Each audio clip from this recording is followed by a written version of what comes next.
বিশ্বনী বললেন দুইটা জিকির আছে, এই দুইটা জিকির যারা দুনিয়ার বুকে বেশি বেশি করবে মিজানের পাল্লা ভারী করে দিবে কে?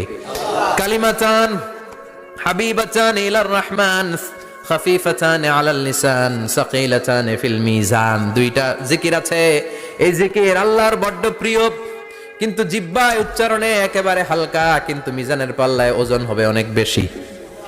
সুবহানাল্লাহ পড়েন। আল্লাহর কাছে প্রিয়, জিহ্বায় হালকা, কিন্তু মিজানের পাল্লায় রাখলে উহুদ পাহাড়। তার প্রথম জিকিরটা হলো সুবহানাল্লাহি ওয়া বিহামদিহি, দ্বিতীয়টা হলো সুবহানাল্লাহিল আযীম। পড়েন সুবহানাল্লাহি ওয়া বিহামদিহি, সুবহানাল্লাহিল আযীম। পড়তে রাজি আছেন? ফাআম্মা মান সাকুলাত মাওয়াজিনু, মিজান শব্দের প্লুরাল হচ্ছে মাওয়াজিন, মিজানের প্লুরাল কি? ফাআম্মা মান সাকুলাত মাওয়াজিনু, যাদের মিজানের পাল্লা ভারী হয়ে যাবে তাদেরকে ডান হাতে আমলনামা দিবে কে?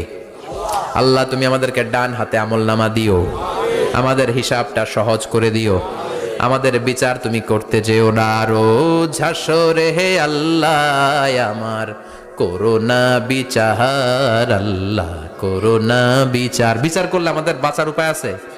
বিষ্ণু বলেন মান নুকিশা উযযিবা, সেদিন আল্লাহ যার নুকিশা মানে নিকাশ করবেন, হিসাব নিকাশ, মান নুকিশা উযযিবা, যার হিসাব নিকাশ আল্লাহ নিতে শুরু করবে, উযযিবা তার শাস্তি দিবে, ধরে ছাড়বে, আর যারে মাফ করে দিবে তার আনন্দের শেষ নাই, ঠিক কিনা? রোজ হাসরে হে আল্লাহ আমার